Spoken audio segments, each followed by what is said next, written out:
Welcome back to the IE427 garage, everybody. This week, we are on our way home from Texas. If you remember last week, we dropped off the car to the car owners in Frisco, Texas, and we are now on our way back to California from Texas.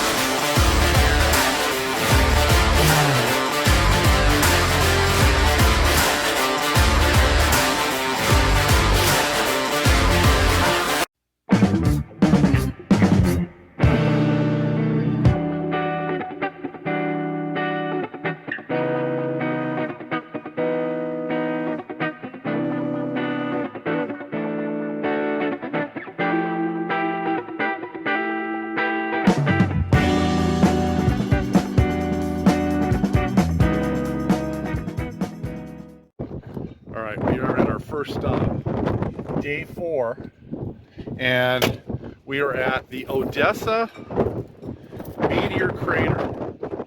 So we like to stop at these kind of things and check them out. There's an awesome meteor crater in Arizona, and we stopped there before. That's really cool.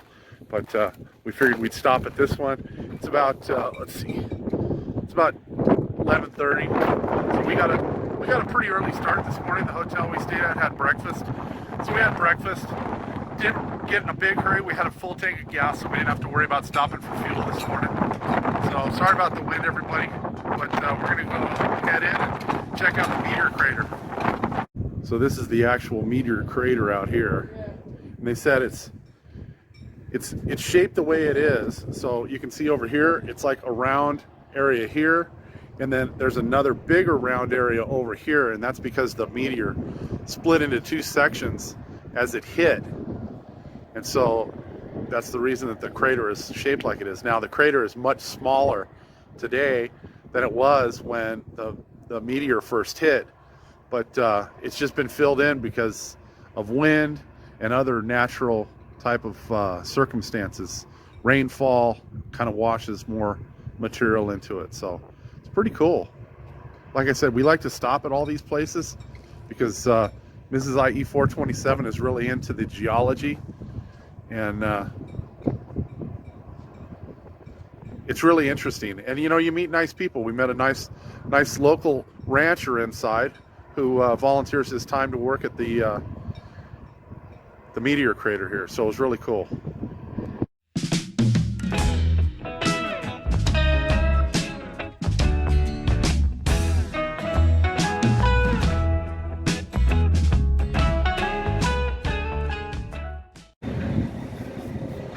All right, beginning of day, what is it today?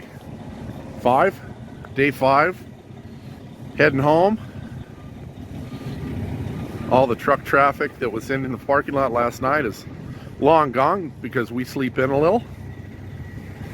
We're gonna get the truck all ready to go, get ourselves all packed up and hit the road. We're probably gonna have to stop for fuel. We didn't stop last night, but you know, that's the way it goes sometimes. Good morning, Frank. It's 10 o'clock in the morning on our last, we have one more night to go. Day 5. Day 5. So, day 5 didn't start out so good. So we started day 5 actually pretty good. We got up, got breakfast, went out to the truck, got everything loaded up, checked the oil in the truck, and then went to start it, and she don't start. So we'd run the gas tank down on the one tank all the way. I think that was the rear tank that was empty, but the front tank still had a quarter of a tank in it. It shouldn't have been an issue, but there was a gas station right across the street from us where we were staying, and so Mrs. IE427 drug a 5-gallon jug across the street, A freeway. highway, filled it up, brought it back, put it in the truck, nothing. Still no start. So having done this before, I had a suspicion that what had happened was that the performance chip that is on the computer plugs into the back of the computer, and if the contacts don't make good contact, the truck just won't start. So I started the process of pulling the ECU out, which isn't difficult, but at the same time it's kind of frustrating because it comes out the front of the firewall right into the inner fender. So you have to remove the inner fender fasteners and kind of bend the plastic inner fender out of the way to get the ECU out. So we got it out, pulled the chip out, plugged the computer back in, and now because we had screwed around for so long with fuel, it didn't want to start. So I just let it sit for a few minutes, hoping that it would start before I put everything back together. And sure enough, fired it up, it ran without the chip in. So we're staying at a pretty nice hotel, and they were nice enough to let us work on the truck in their truck parking lot. And went inside to ask them if they had any packing tape so I could re-secure the performance chip onto the ECU and see if the truck would again start with the ECU chip in it. And it did. So once that was working and happening, we put everything back together, went back into the hotel, washed our hands, and headed off to fuel up across the street. So we're always spreading joy no matter where we go. I sent Mrs. IE427 into the fuel station for to pay the nice man, and she gave him $100 and he gave her $20 back, and I proceeded to start fueling the truck. And at 79, how much? 79.80, the pump shut off. It didn't shut off because the tank was full. It shut off because it just shut off early and wouldn't pump any more gas. So I sent Mrs. IE427 back inside. She secured our 20 cents.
I include them on my bill, but since YouTube and Facebook and Rumble, everybody wants those parts that I never planned on selling. I just planned on putting them on the cars I built. Yeah. But now everybody wants them, and there is a hole in the market, and so Good for you. we're building. And it wasn't bad doing one at a time with a handle like the here. But now, I'm buying, 2-3 sheets a month and trying to get them down to the manageable size.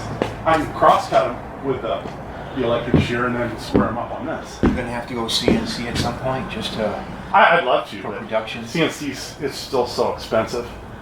So there's a guy up in Canada called Half-Ass Customs, and he's a real kind of do-it-yourselfer. I think he was in the telecommunications business. I think he's since retired. But he's kind of techie, because I don't look like a geek, but I am. So I'm way into computers and shit like that. So if I could build one, great, but I need like a starting point. And so one of the great things about YouTube, being a content creator, is it opens up doors. So you can contact other content creators and say, hey, I was watching your channel and I saw this. You have plans for that? I don't have plans for it right this second. But we'll see. Things change.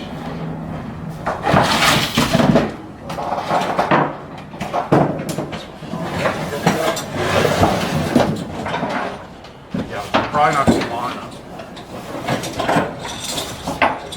Most likely have to add to them. All right, so we had a little sidetrack. We found ourselves in Lake Havasu City, Arizona, and I saw a posting on Facebook, actually for the last couple months, about a stomp shear, and I've been looking for a stomp shear for the shop for a while. And so we got in touch with the guy that was selling one here, and we met one of his buddies, Kevin. This is Kevin right here, and they're basically liquidating a bunch of parts that they use for a sheet metal fabrication business. And so he's got an English wheel underneath that cover right there. But we got ourselves a 37-inch Plexo stomp shear, and as part of the deal that we worked out, we also got a Beverly shear, and the Beverly shear even came with the original owner's manual. So that's pretty fucking awesome. So it was worth the stop for us last night in Havasu. This was kind of an unplanned thing. As we were coming back across the country, I figured we were going to have an empty trailer. Be a good time to look for a stomp shear.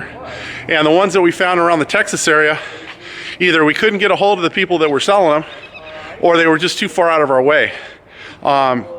Mrs. IE427 and I hadn't really been to Havasu in quite a few years, and so we thought, well, you know, it'd be a nice detour, take an extra day, kind of check out the London Bridge. Haven't seen the London Bridge in a while.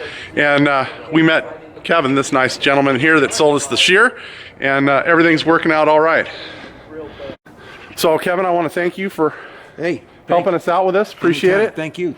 And hopefully the next time we're in Havasu, we'll look you guys up. Absolutely. I hope you find your buddy Merlin. All right. I looked him up on the phone, but I don't have his number anymore. That's okay. That's okay. So this is Mrs. IE427's setup on the way home. We've got a little portable table she's got set up in here. She's got all of the cold cuts and the bread and everything. We've got a little cooler over in the corner here.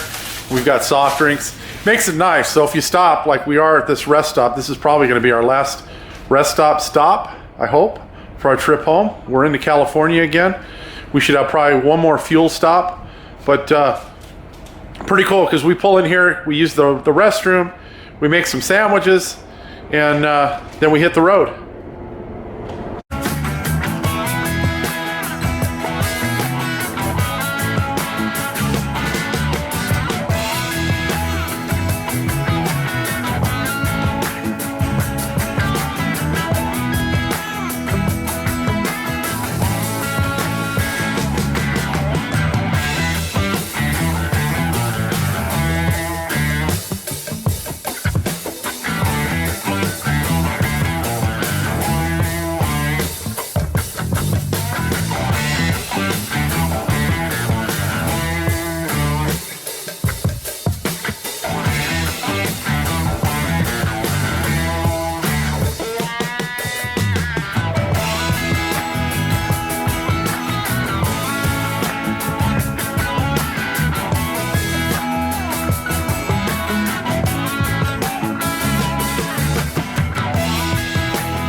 Well, we've been back for a day,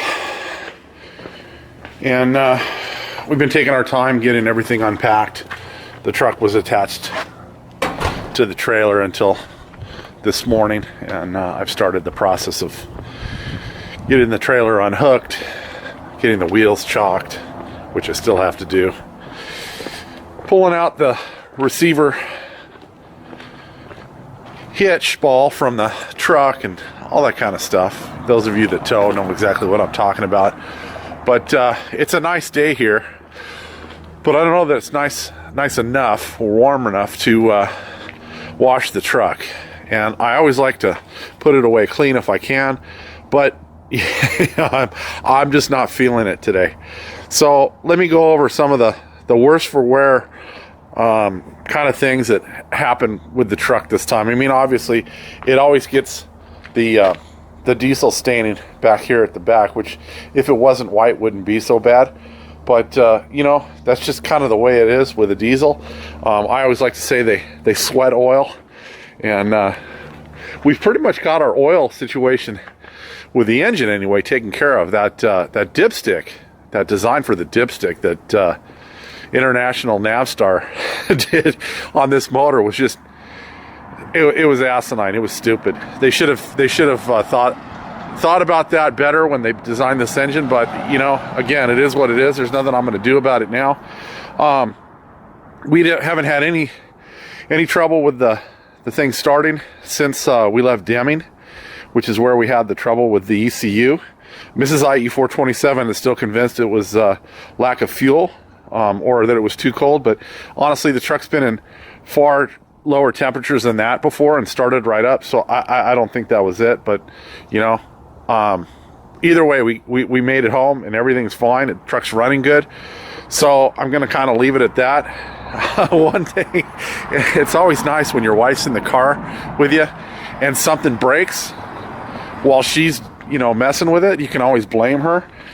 This was not Mrs. IE427's fault. This was just, you know, the truck is what, 30, it's a 95, so what's it, like 35 years old, 40 years old?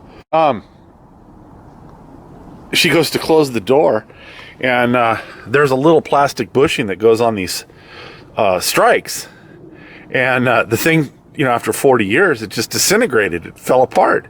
So this door rattled from our last stop, our last gas stop, all the way home. And so when I checked the others, I went to the back door here and I checked this one, and it disintegrated. As I touched it, it disintegrated my hand. And so I saw a quick hack on one of the Facebook forums or Facebook groups that I'm in. It's one of the Ford OBS pages, so it's like 80 through 96 or 97 Fords, just trucks.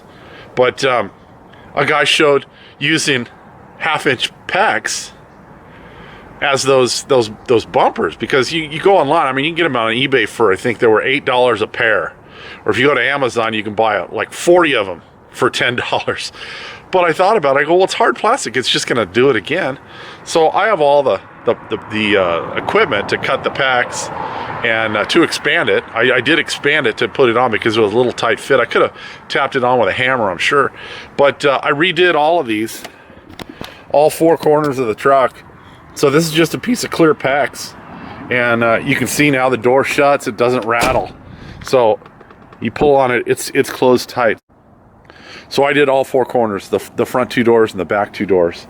And then the other thing that we ran into, I couldn't figure out why this lock on the lid was loose. So see, I can move it right now. I just tightened it with my hand, and then this one's good and tight. Well, you know, you put thousands of miles on a truck every time you go on a trip, and this thing just wants to bounce. And as good as the suspension is on this thing, since we lowered it, it still bounces. Well, the screws that hold this front bracket in for the pivot on the tonneau, they back themselves out. And so this thing was actually, it was shifting like this as we were bouncing and driving down the road. And I think that's what loosened up that lock at the back. So I ordered new gas struts for the lid when we got home. I'm gonna go ahead, I'm gonna take that apart, see if maybe putting nut certs in and machine screws is a better way to go, but we'll see. I have to pull the lid off to replace the struts anyway. So, but you can see right now, this is kind of hanging over to the side, so if I push it, it freaking moves, and it's not supposed to do that.